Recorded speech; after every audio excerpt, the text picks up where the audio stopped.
فاذكروني اذكركم واشکروا لي ولا تکفرون. مخکې نه یو تذکره را روانه وه، بیا پکې رب ذوالجلال د پیغمبر بیان که چې نبی کریم صلی الله علیه و آله وسلم کامل و اکمل پیغمبرو، اغلم کتاب ورکو، اداغی اسرار و حکمتونم ولا ورکو. نن د یو بل خبر تذکره په دې کلام کې کیږي. فذکرونی اذکرکم، رب ذوالجلال فرمائی تم آیات کا د فذکرونی د دې علماء مختلف توجیحات کړي دي چې د دې نه څه مراد دي. ذکر په معنی په قرآن هم راغلی دی، انا نحن نزلنا الذکر و انا له لحافظون. الله تعالی یادول او عمل کول اکثریت زمون خلق دی ذکر ته یو نفلی عبادت وی، خو چې کله ذکر ته نفلی عبادت ویلی شو نو په دې وخت کې د انسان د زړه نه د دې اهمیت اکثر کوشي. خو چې کله د ذکر هغه مقصد فوت شي نو بیا په انسان باندې شیطان حملاور شي. یا بنی آدم اللہ تعبد الشیطان انه لکم عدو مبین. رب ذوالجلال خپل فرمائی چې بنی آدم د دې شیطان تابعداري مه کوه، ځکه دا خو ستا واضحه دشمن دی. ځکه زمونږ پلار آدم علیه السلام د جنت نه رابر کړی دی. هغه دشمن په دې لحاظ باندې چې کله انسان د رب نه غافل شي، په غفلت کې پروزي، نو الله په ده باندې یو عذاب مسلط کی. د هغه عذاب یو صورت دا دی چې په ده باندې شیطان مسلط کی دی چې کله عبادت ته ودرېږي د ده په کېړه تنګ شي. که دې مونځ ته ودرېږي دله خیالات را شروع شي. که دې چرته قرآن راوالي دی وایي چې ماله خوند نه راکوي. که په ذکر د الله نوم په ژبه باندې راولي ذکر کوي نو ژبې پې درنه شي. نو یو قسم دا دی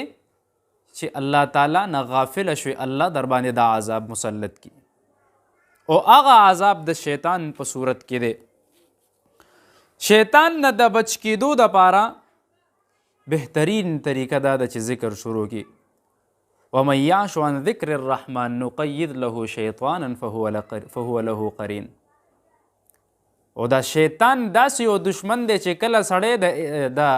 الله د عبادت نه غافل شي نو د ژوند تنګ شي، په ځان باندې نه پوهېږي، ځکه چې شیطان خو واضحه دشمن دی. او چې کله الله دې ساتي نو هغه بیا عجیبه طریقې، ان الذین اتقوا اذا مسهم طائف من الشیطان تذکروا فاذا هم مبصرون. حضرت عمر رضی الله تعالی عنہ زمانه ده، په دې کې یو ځوان ډیر پرهیزګار او پلار یې ژوندی و، د هغه خدمت به یې ډیر زیات کولو. د هغه به کار ده چې راشه د پلار خدمت وکړه، دلته نه اوزګار شي لاړ شه په جومات کې کښېنه، نوافل کوه، قرآن مجید وایه، رب یادوه، بس د هغه زندګي دا وه، نور په دې کې څه نه و. خو په دې وخت کې په ده باندې یو جینۍ مینېږي چې په دې لاره باندې تیریږي، یو پیری د ګناه دعوت وله ورکه، نو دې د هغې نه ځان ساتي روانېږي. خو دا انسان ډېر بې انتها کمزوری دی. بعضې وخت کې انسان نه غواړي خو په یو ګناه کې مبتلا شي، ځکه دا شیطان د انسان پسې ډېر زیات انختی تر هغې پورې چې کله انسان نه هغه ګناه وکړي نو بیا انسان رستو سوچ کوي هو دا معمولي لذت او دې د وجې نه ما الله خفه که. نو په دې وخت کې دی چې په دې لاره باندې تېرېده، څو پیره دا کار وشو، نو یو ځل دا هلک د ښځې ته مایل شو، ورته وایي څوک نشته، د ګناه دعوت یې ورکه چې څنګه دې کور ته ورنږدې شو، هلک بېهوشه شه. اجینې اواز وکړو چې یاره هلک زمونږ کور مخې ته پروت دی، بېهوشه شوی دی. دلته نه چې کله د اجینې هغې ته آواز وکړ هلک راپاڅېدو لږ ډېر هوش کې راغه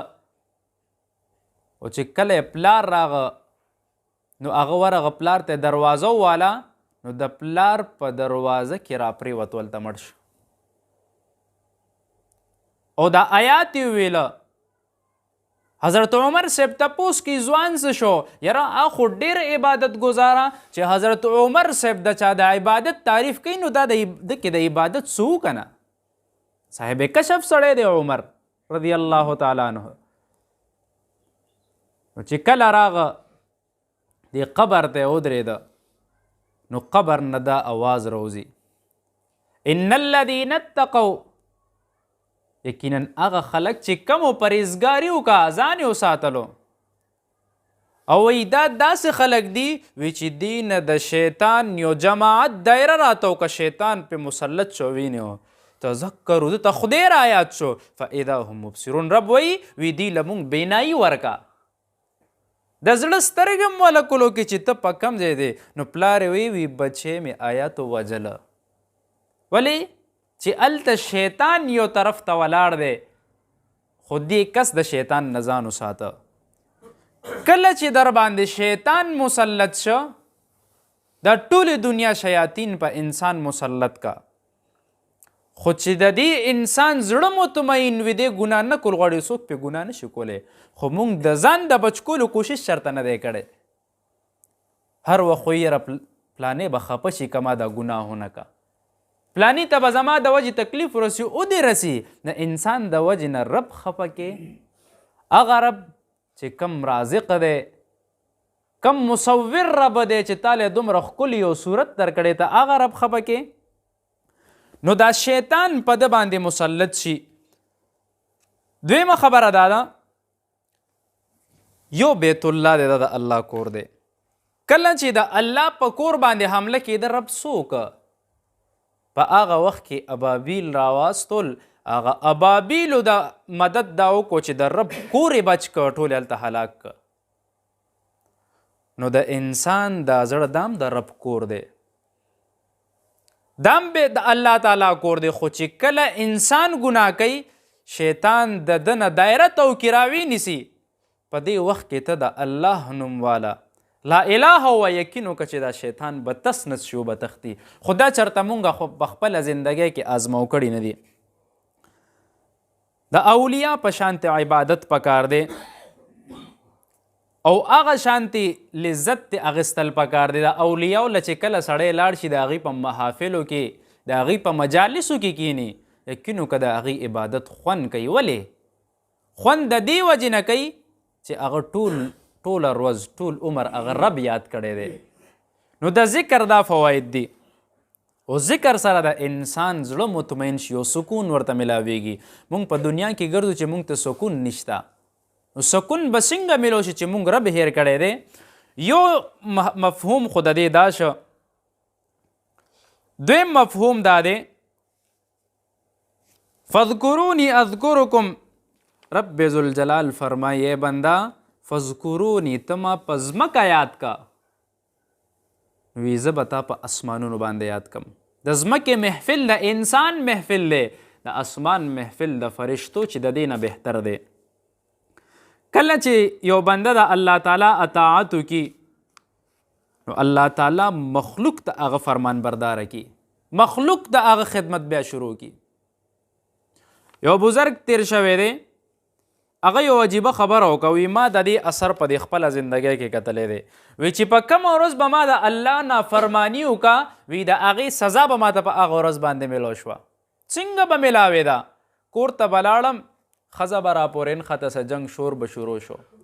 بچي به راته په هغه ورځ نافرمانه شو کاروبار کې به مې رکاوټ راغه نو چې د الله فرمان برداري دې وکړه نو الله د هغې صله د مخلوق په شکل کې م درکوي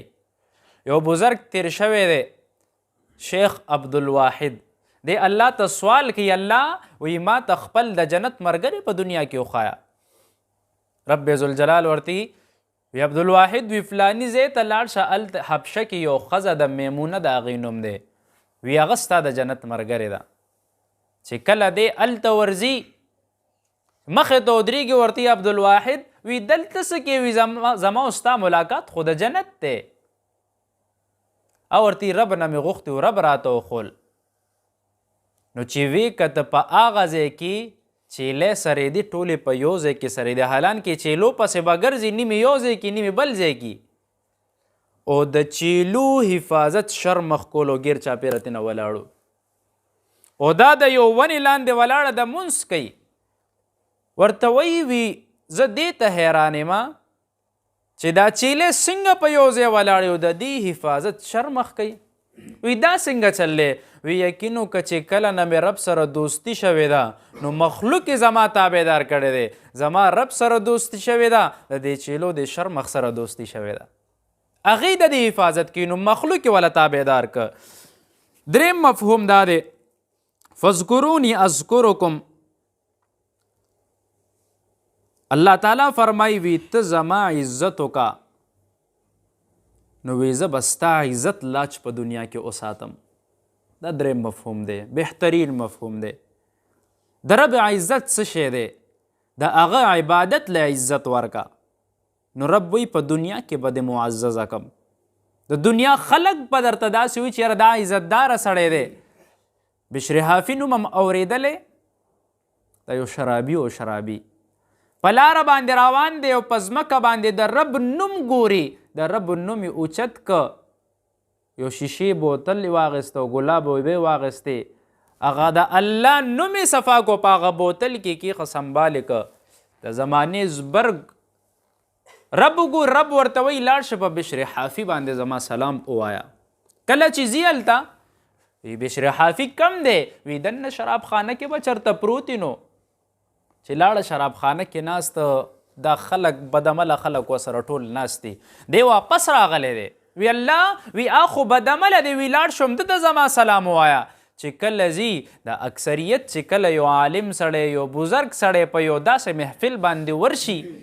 نو دا خلک تېنه هسې حیا کوي دی مخامخ ورغلی دی ورته ولاړ دی وی بشر حافي وی بشر د ده نومو وی رب در باندې سلام وی نو دی په ښه نشه کې ټوله نشه تې لاړه په هغه وخت کې د چپلې نه وی اچولې کله چې دی راتله د ده وفات کېده نو دی به چې په کومه لار باندې تېرېده نو په هغه لار باندې به د ګډو بیزو څاروو دی به چېرته خپل ګند نه غورځولو بول براز به نه کول چې کله دی وفات شه په هغه ورځ باندې هغې په لارو کې دا بول براز شروع که نه نه چا تپوس وکړو وي چپلې ولې ناچې وی ما ته خوشخبري په دې وجه باندې ملو هغه وخت کې ملو وه چې ما چپلې نه وې اچولې او یا الله په ما سلام نو په ټوله زندګۍ کې چپلې نه دي اچولې او حافي وایي دي ته چې خپې بلې خپې ګرځي چپلې په خپو نه وې نو ده د الله د نوم عزت وکړه الله وله څومره لوی عزت ورکو چې تر اوسه پورې یادېږي او بیا لوی محدث نه جوړېږي دا د دې دریم مفهومو څلورم مفهوم یې دا دی وی د مصیبت نه بچ کېدو په وخت کې ته یاد کا او چې کله در باندې مصیبت راځي رب ذوالجلال وی اذکرکم په هغه وخت کې به تا یادوم مصیبت نه به دې بچ کوم حضرت یوسف علیه السلام ته ګورئ نه چې کله پې مصیبت راځي د زلیخې د وجې نه د ګناه د زنا دعوت وله ورکوي په هغه وخت کې څه وایي ربا بچ مې کې الله ته خو راته ګورې او وی زلیخې په هغه وخت کې په خپل بت باندې کپړه واچوله وی الله وی دا د خپل باطل خدای نه دومره حیا کیباله خو تا نه ډېره حیا راځي او ته خو په هر ځای کې نو الله تعالی په هغه وخت کې د رب نه وغوښته یوسف علیه السلام مصیبت ځان بچ کو نو الله تعالی دې څنګه د مصیبت نه بیا بچ کوي چې دا هغه دعوې نه راوکاږي جیل ته پکې ځي خو د جیل نه وله عزت څنګه ورکوي چې عزیز مصر یې نه جوړ کو د مصر بادشاه یې نه جوړ که دومره لوی الله تعالی هغه له انعام ورکو نو دلته علما یو خبره بل هم کوي وی حسن به مقابله علم چې کله راشي نو علم افضل دی د حسن نه څلور قسمه مفاهیم شو پنځم قسم مطلب دا دی فذکرونی اذکرکم اے بنده وی ته د راحت په وخت کې ما یاد کا اذکرکم زه به دې د زحمت په وخت کې یاد کم. کله چې ته په عیش او عشرت کې پروت په دې وخت کې رب وایي ما یاد کا. دا عیش عشرت مال دولت دا ګوره همیشه نه. یقینو کې په دې زندګۍ کې مې ډېر داسې خلک کتلی دي چې هغې ډېر په اوچت لیول باندې او بالکل آخرت راشي، او داسې مې هم کتلی دي چې ډېر ښکته یې الله ډېر اوچت کي. خو په یو حالت کې رب مه هېروئ چې حالات دې ښه وي، بیا رب ډېر یادوه، شکر ادا کوه. چې حالات دې ښه نه وي، الله زما د کوتاهۍ د وجې نه به دې رانلرې کړي. یو ښځه په ځنګل کې روانه وه، د هغې نه بچې شرمخ وتښتو. نو دې وخت کې دې اواز وکړو،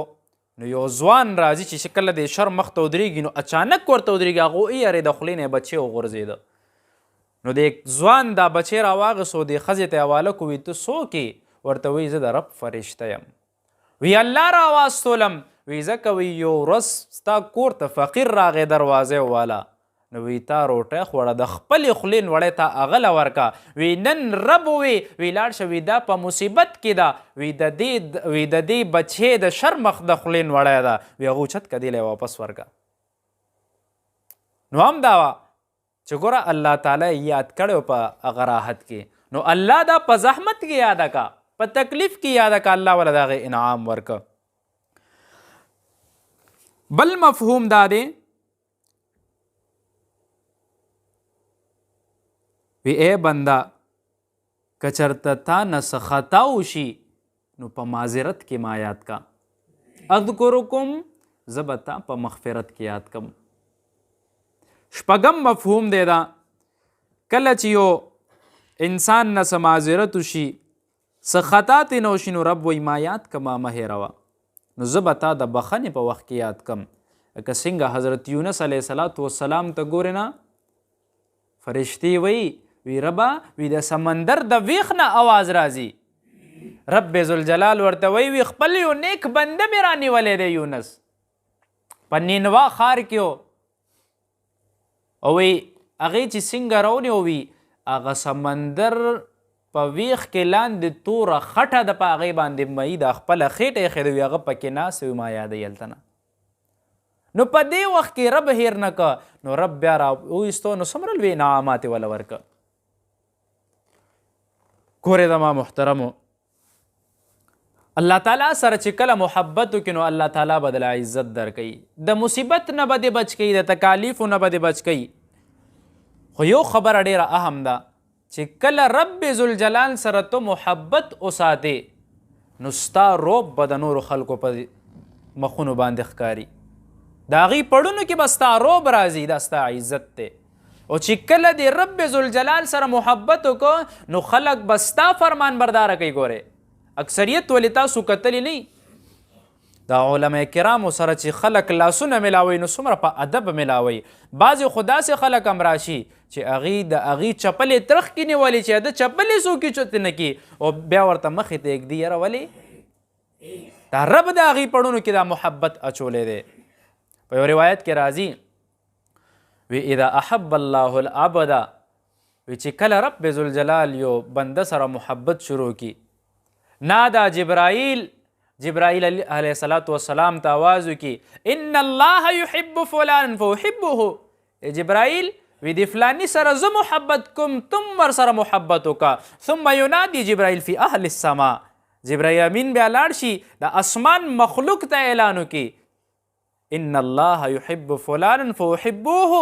رب ذوالجلال فلانی سره محبت کی، تاسو هم سره محبت شروع کی. ثم یوضع له القبول، وی بیا دا فرشتې راکوشي د نیکانو خلکو پړونو کې د هغه سړي محبت اچوي. نو دا هغه انعام دی چې الله تعالی په دنیا کې دی بنده له بیا ورکوي.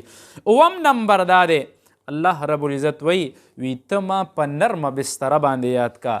زه به بیا اذکرکم، تا به د قبر په هغه سختې ځمکې په تیارو کې یاد کم. فذکرونی اذکرکم، ته ما په نرمه بستره یاد کا، اذکرکم د قبر په تیارو به دې زه یاد کم. دا او مفاهیم د دې نه د علماو اغستې دي. یو بزرگ تیر شوی دی خواجه فرید الدین عطار رحمه الله، د به اترو کار کولو، ډېر لوی د دکانونو، خو دا بعضې دکانونه داسې وي چې په دې کې د ناستې ځای هم نه دی به ټوله ورځ ولاړو هر طرف ته عطرونه پراتو او کاونټر یې بیخي ډېر تنګ ځای په دکان کې د پرېښي یو ځل دله یو فقیر راځي فقیر د حالت ته ګوري د دکان ته ګوري اخوا دې خوا ګوري او ورته وایي وي څه د نروک دي څه وی سره نروک نه دی وی اسې مې سوچ کولو وی څه سوچ دی کولو وی سوچ مې دا و چې تاله په دې دنیا کې په دې دکان کې مرګ راشي ته به څنګه سملې دلته نو دی ورته وی که تاله مرګ راغو ته به څنګه سملې فقیر ورته په ځمکه سملاستو په سر صادر راخ که وی چې ماله مرګ راشي زه به داسې سملم دی خو وایي نخرې کوي چې ورغه صادر یې توچت کو فقیر نساوتې ده اوهو دی وی دا څه حل دی زندگی خو دا ده زندگی خو صرف دومره د چې سملاسو ساتې ووته کفن د بندوبست وکړو ووته دکان ته بیا نه دی راغلی خلکو ورته وی دکان ته راځي که بچوله مې ورکوئ که صدقه کوئ ستاسو کار دی زه نه راځم او لاړو د رب پهچان پسې ووته چا به ترې تپوس وکړه وی ته څنګه خواجه فرید الدین عطار شوې او ورته وی د یو فقیر د وجې نه وی ما ته فقیر د مرګ اصلیت وښولو چې د انسان زندگی دومره ده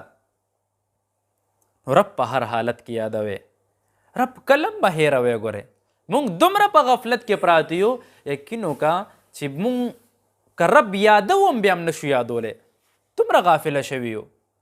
د ورځې څه اذکار کوئ سل پیره استغفر الله وایې سل پیره درود شریف وایې سل پیره نور دا سبحان الله وبحمده سبحان الله العظیم دا اذکار کوئ یقین وکړه چې دا اذکار هم شروع کو په ژوند کې به نورانیت راشي ژوند به هم روښانه شي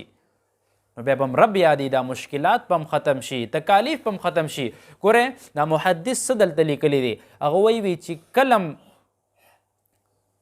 ما د الله نافرمانی کړې ده وي د ښځې په صورت کې مې کتلی ده وي ښځه را سره روانه شي مونږ له دلته خلک راځي وي ښځه را سره روانه ده بچي را سره روان دي بچو د کوره ویستي یو مالی حالت مې خراب دی نو الله تعالی وی ما یاد کنو هر څه به دې ټیک شي مونږ رب نه یادو رب مونږ هیر کړی دی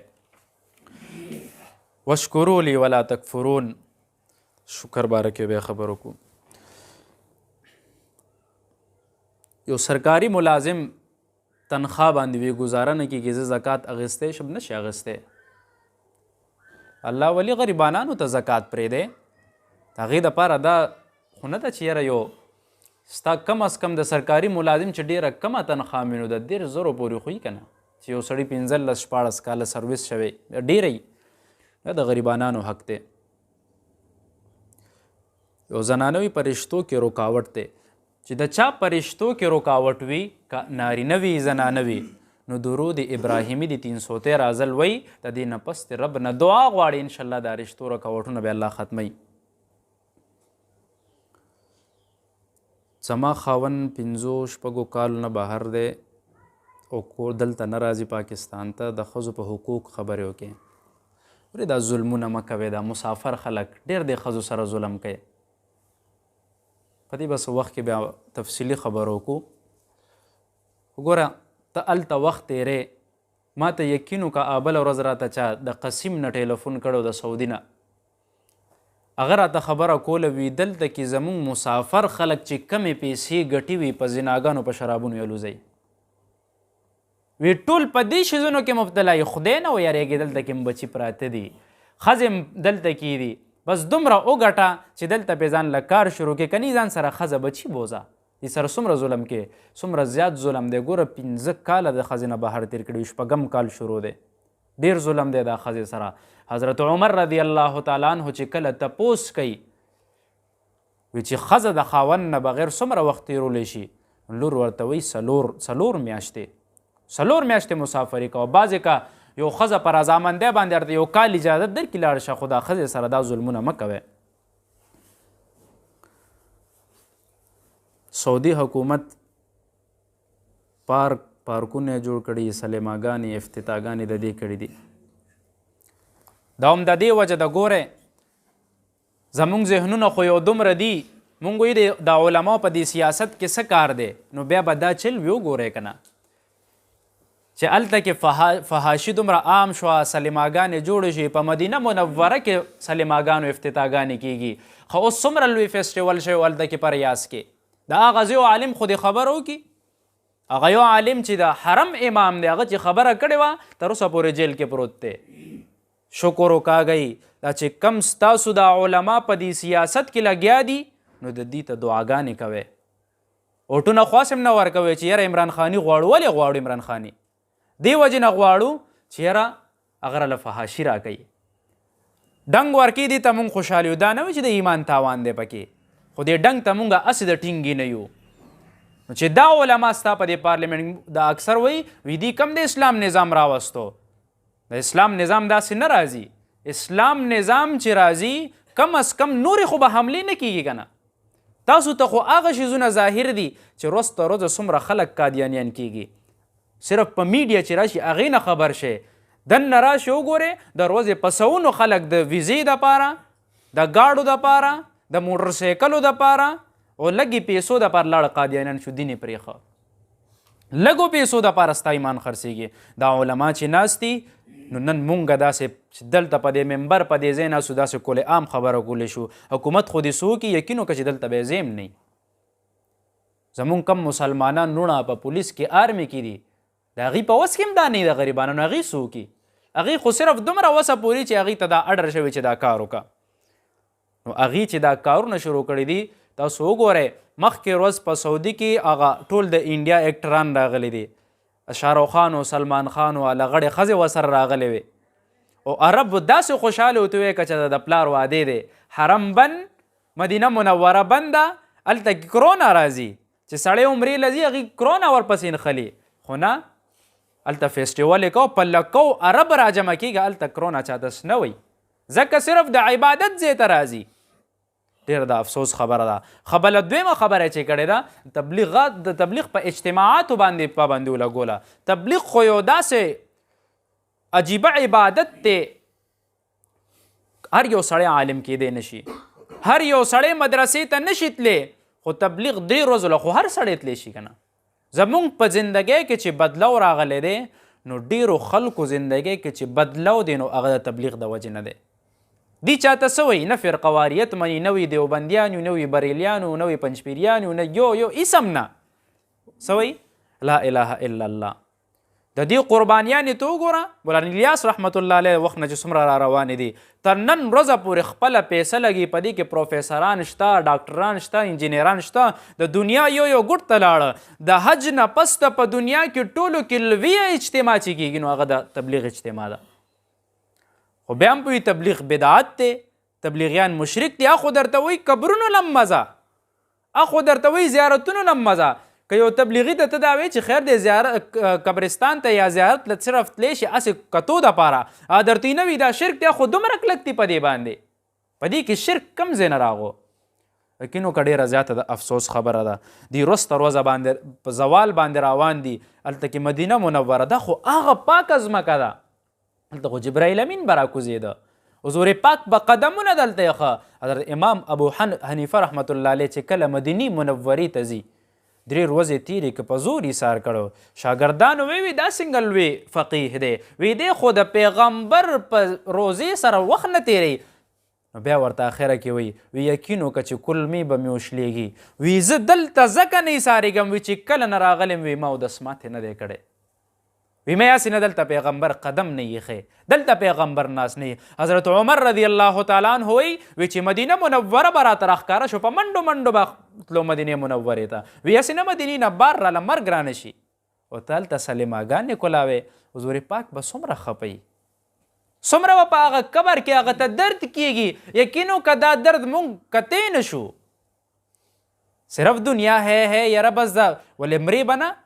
څومره لوی لوی بادشاهان، فرعون ځان ته به خدای وي، کم دی؟ وګورئ که نه هلته کې کم ځای کې پروت دی، مصر کې وګورئ، د هغه شکل وګورئ، دنیا کې دلته وګورئ کم یو سړی وي زه یم، خدای وي راشه ته چې چل درته وښیم، د خاورو لاندې شي سبا یې څوک تپوس هم نه کوي. مونږ په دې سترګو باندې ډېر داسې فرعونان کتلي، ته به هم ورک شي یو ورځ. الله دې زموږ د دې حرمینو حفاظت وکړي. یقین وکړئ ډېره د افسوس خبره ده، ډېره بې انتها د افسوس خبره ده. که دا نور خلک یې کوي یا خو بېل ځایونه دي، دا خو پاک ځایونه دي. دلته کې زما پیغمبر وینې تویې کړې دي، صحابه کرامو وینې تویې کړې دي. او ته هغه ځای ته لاړې هغه ځای هم درنه نه دی پاتې. الله تعالی دې موږ نه راضي شي. انور زیب دعا دپاره، ملیشیا نه واجد دعا دپاره. کرسمس کیک خوړل عجیبه خلک یې. کرسمس مطلب باندې پوه یې څه ته ویلی کېږي؟ کرسمس دې ته ویلی کېږي چې الله تعالی العیاذ بالله په دې تاریخ باندې خپل بچی ته نه پیدا شوی دی الله نه. او مونږ وایو چې کیکونه به خورو ځکه چا به راله راکوي. وختي راته یو کس وایي وی دا کیک چې دی روړی دی نو وی دا خو حلال دی، نو وی که د ده نیت پکې خرابي نو مې بیا خو دا مسانه خبره ده. غوښه خو هم حلالې، ځناور خو څه حلال څه مردار خو نه خو چې کله د غیر الله په نوم باندې ذبحه کې نو هغې د وجې نه مردار شي، بیا هغه مرداره ولې نه خورې؟ ځان له پکې څنګه لارې ګورې د دې شیزونو نه ځان وساتي. چاته دا مه وایي دا هیپي کرسمس استغفر الله. ګورې رب ذوالجلال څه وایي؟ قل هو الله احد الله الصمد، بې نیاز دی،